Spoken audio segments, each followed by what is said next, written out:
ഞാറക്കൽ പഞ്ചായത്തിലെ 16-ാം വാർഡ് നിവാസികളോടുള്ള അവഗണന അവസാനിപ്പിക്കുക എന്ന മുദ്രാവാക്യവുമായി കുട്ടികളും അമ്മമാരും ഉൾപ്പെടെ ഞാറക്കൽ പഞ്ചായത്തിലേക്ക് മാർച്ച് നടത്തി. തുടർന്ന് നടന്ന പ്രതിഷേധ സമ്മേളനം ക്രിസ്തുരാജ പള്ളി വികാരി ഫാദർ രാജീവ് ജോസ് കൈനിക്കാട്ട് ഉദ്ഘാടനം ചെയ്തു. വെള്ളവുമായിട്ടാണ് പോകുന്നത്. ഒന്ന് ആലോചിച്ച് നോക്കേ, ജോലിക്ക് വേണ്ടി കുളിച്ച് കുട്ടികള് മുതിർന്നവരൊക്കെ ജോലിക്ക് പോകാനായിട്ട് വരുമ്പോൾ അവര് ഈ വെള്ളവുമായിട്ടാണ് പോകുന്നത്. അവിടേക്ക് ഒരു മനുഷ്യന് ഇങ്ങോട്ട് കടന്നു വരാനായിട്ട് പ്രയാസമാണ്. അപ്പോൾ അവിടെ ജീവിക്കുന്നവരുടെ പ്രയാസങ്ങൾ ഒത്തിരി വലുതാണ്.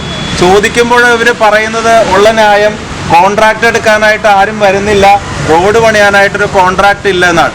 എത്ര നാളെന്ന് വെച്ചാൽ ഞങ്ങളുടെ ഈ പഞ്ചായത്തിലുള്ള ഈ റോഡിൻ്റെ കോൺട്രാക്ട് ഇല്ല എന്ന്, കോൺട്രാക്ടർ എടുക്കാനില്ല എന്ന് പറഞ്ഞ് മാറ്റിവെക്കുന്നത്.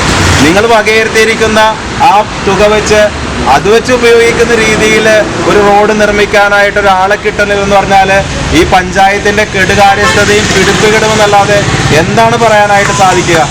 നിങ്ങളൊന്നും മനസ്സ് വെച്ചാൽ ചെയ്യാവുന്നൊരു കാര്യം മാത്രമാണത്. ഇവിടുത്തെ തോടിൻ്റെ ആഴം കൂട്ടാനായിട്ട് ഇതുവരെ സാധിച്ചില്ലെന്ന് പറഞ്ഞാൽ എത്ര കെടുകാര്യസ്ഥതയാണ് ഈ ഞാറക്കൽ പഞ്ചായത്തിലുള്ള ഉദ്യോഗസ്ഥർ ചെയ്യുന്നത്.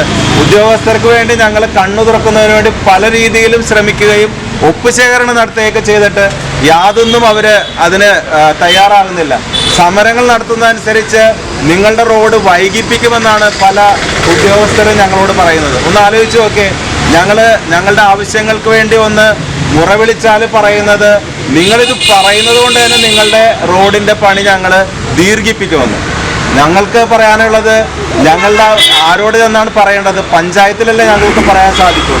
ഞങ്ങളുടെ പ്രശ്നങ്ങൾ പൊതുസമൂഹത്തെ അറിയിക്കാനായിട്ടാണ് ഞങ്ങൾ ഇന്ന് ഈ പ്രതിഷേധ റാലി തന്നെ സംഘടിപ്പിച്ചിരിക്കുന്നത്. ഗോശ്രീ മനുഷ്യാവകാശ സംരക്ഷണ സമിതി ചെയർമാൻ പോൾ ജെ മാമ്പിള്ളി മുഖ്യപ്രഭാഷണം നടത്തി. വേദനാജനകമായ ഒരു അന്തരീക്ഷമാണ് ഇന്ന് ഞങ്ങൾക്ക് കാണാൻ സാധിക്കുന്നത്. പഞ്ചായത്ത് ഏറ്റവും കൂടുതൽ ശ്രദ്ധിക്കേണ്ട ഒരു കാലഘട്ടമാണിന്ന്. നമുക്കറിയാം, വേലിയേറ്റം മൂലം പല സ്ഥലങ്ങളിലും വെള്ളക്കെട്ടും കാര്യങ്ങളൊക്കെ ഉണ്ടാകാറുണ്ടെങ്കിലും സ്ഥിരമായി വെള്ളക്കെട്ട്, ഇപ്പോൾ ഈ കൊച്ച് ഇവിടെ ബോർഡ് ബാനർ പിടിച്ചിരിക്കുന്നു, വെള്ളക്കെട്ട് ഒഴിവാക്കുക, റോഡുകൾ സഞ്ചാരയോഗ്യമാക്കുക. ആ ഒരു ചെറിയ കുട്ടി പോലും, നമുക്കറിയാം 16-ാം വാർഡിലെ ഞങ്ങളൊക്കെ ഈ പഞ്ചായത്തിൽപ്പെട്ടതാണ്. ഈ 16-ാം വാർഡ് സ്ഥിരം ഞങ്ങളൊക്കെ യാത്ര ചെയ്യുന്നതാണ്. 16-ാം വാർഡിലെ നിവാസികൾക്ക് മാത്രമല്ല ഇതുകൊണ്ടുള്ള ദൂഷ്യഫലങ്ങൾ ഞങ്ങൾക്കടക്കം. നിങ്ങളെ ഒന്ന് കാണാൻ വരണമെങ്കിൽ ഞങ്ങൾക്കൊരു ഓട്ടോറിക്ഷയോ ഞങ്ങൾക്കൊരു കാറോ ഞങ്ങൾക്കൊരു സ്കൂട്ടറോ ഓടിച്ച് അവിടെ എത്താൻ സാധിക്കില്ല. കാരണം എന്താണ്? നമുക്ക് ആ വെള്ളക്കെട്ടും ചെളി പുരണ്ട സ്ഥലങ്ങളിലൂടെ വണ്ടി ഓടിക്കാൻ സാധിക്കില്ല. 1/2 കിലോമീറ്ററോളം മാറ്റി വണ്ടി പാർക്ക് ചെയ്തിട്ട് വേണം നിങ്ങളെയൊക്കെ സന്ദർശിക്കാൻ വരാനായിട്ട്. അപ്പോൾ അവിടെയുള്ള ആ പ്രശ്നം എന്താണെന്ന് അവിടുത്തെ വാർഡ് മെമ്പർ എന്ന് പറഞ്ഞാൽ ഇന്നത്തെ പഞ്ചായത്ത് പ്രസിഡന്റാണ് അവിടുത്തെ വാർഡ് മെമ്പർ എന്നാണ് ഞാൻ മനസ്സിലാക്കുന്നത്, അല്ലേ? ശരിയല്ലേ? അപ്പോൾ ഇവിടുത്തെ പഞ്ചായത്ത് പ്രസിഡന്റ് ആ വാർഡിനെ പ്രതിനിധീകരിക്കുമ്പോൾ ഏറ്റവും സാധാ ഒരു മെമ്പർമാർക്ക് ചെയ്യാവുന്നതിൽ കൂടുതലായിട്ട് പഞ്ചായത്ത് പ്രസിഡന്റ് ചെയ്യാനുള്ള സാഹചര്യങ്ങളുണ്ട്. അപ്പോൾ അച്ഛൻ നേരത്തെ പറഞ്ഞ പോലെ നിങ്ങൾ സമരം ചെയ്താൽ നിങ്ങൾക്കുള്ള ആനുകൂല്യം കൂടി ഇല്ലാതെയാക്കുമെന്നുള്ള ഒരു പ്രവണതയാണ് ഇവിടെ തുടരുന്നതെങ്കിൽ അതൊക്കെ ധാർഷ്ട്യമാണെന്ന് ഞങ്ങൾ പറയും. ആ ധാർഷ്ട്യത്തിനെതിരെ 16-ാം വാർഡിലെ ജനങ്ങളല്ല, ഞാറക്കൽ പഞ്ചായത്തിലെ എല്ലാ ജനങ്ങളും കൂടി ഒരുമിച്ച്, ഇതിൽ കക്ഷി രാഷ്ട്രീയമില്ല, നിങ്ങളൊന്ന് ഓർക്കണം. ഇവിടെ BJP-കാരനും കമ്മ്യൂണിസ്റ്റുകാരനും കോൺഗ്രസ്സുകാരനും ആ വെള്ളക്കെട്ടിലൂടെ നടക്കണം. ഇവിടെ ആ വെള്ളക്കെട്ട് ശരിയായാൽ ഇവിടെ കോൺഗ്രസ്സുകാരും കമ്മ്യൂണിസ്റ്റുകാരും BJP-കാരും എല്ലാവർക്കും നടക്കണ്ടേ? നീ സമരത്തിലുണ്ടായില്ല, നീ മാറി നിൽക്കെന്ന് പറയാൻ പറ്റുമോ? എത്തി മുട്ടിയിട്ടാണ് ഇവർക്ക് രാഷ്ട്രീയക്കാരുടെ നേതൃത്വത്തിലൂടെ ഇവർ വരാൻ ശ്രമിച്ചില്ല. കാരണം അങ്ങനെ വരുമ്പോൾ രാഷ്ട്രീയ മുതലെടുപ്പാണെന്ന് പറയും. ഇന്നിവർ കക്ഷി രാഷ്ട്രീയത്തിന് അതീതമായി ആ വാർഡിലെ ജനങ്ങൾ, ആബാലവൃദ്ധൻ ജനങ്ങൾ, കൊച്ചു കുട്ടികളടക്കം ഇന്ന് പഞ്ചായത്തിന് മുന്നിൽ വന്നിരിക്കുകയാണ്. അപ്പോൾ ഇതിൻ്റെ പ്രാധാന്യം നിങ്ങൾ മനസ്സിലാക്കണം.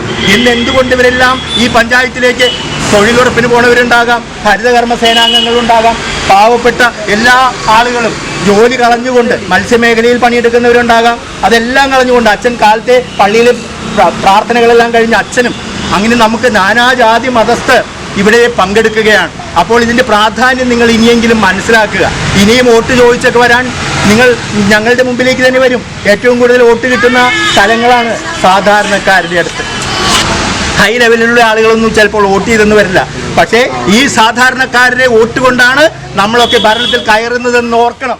വെള്ളക്കെട്ട് മൂലം സഞ്ചാരയോഗ്യമല്ലാത്ത റോഡിലൂടെ വാഹനങ്ങൾ പോലും വരാത്ത അവസ്ഥയാണ്. പകർച്ചവ്യാധികൾ ഉണ്ടാകുവാനുള്ള സാധ്യതയും കൂടുതലാണ്. അടിയന്തരമായി തോടുകളുടെ ആഴം കൂട്ടി ചിറകെട്ടി സംരക്ഷിക്കുക, മലിനജലത്തിൽ നിന്നും ജനങ്ങളെ രക്ഷിക്കുക, റോഡുകൾ എത്രയും വേഗം സഞ്ചാരയോഗ്യമാക്കുക, വെള്ളക്കെട്ടിന് പരിഹാരം കാണുക, പകൽ വീട് ജനങ്ങൾക്കായി തുറന്നുകൊടുക്കുക തുടങ്ങിയ ഈ വാർഡിലെ ജനങ്ങളുടെ ന്യായമായ ആവശ്യങ്ങൾ എത്രയും വേഗം പരിഹരിക്കാത്ത പക്ഷം ജനകീയ സമരസമിതി നടത്തുവാനൊരുങ്ങുന്ന രണ്ടാം ഘട്ട സമരം ഇതിലും ശക്തമായിരിക്കുമെന്ന് അധികാരികൾ ഓർക്കണമെന്നും പോൾ ജെ മാമ്പിള്ളി പറഞ്ഞു. ജനകീയ സമരസമിതി നേതാവ് പി സതീഷ് അധ്യക്ഷത വഹിച്ചു. ഗോശ്രീ മനുഷ്യാവകാശ സംരക്ഷണ സമിതി നേതാക്കളായ ജോസഫ് നരികുളം, ആന്റണി പുന്നത്ര, ബീന ബെന്നി, ഗോപി, ജയശ്രീ, സരസൻ തുടങ്ങിയവർ പ്രസംഗിച്ചു.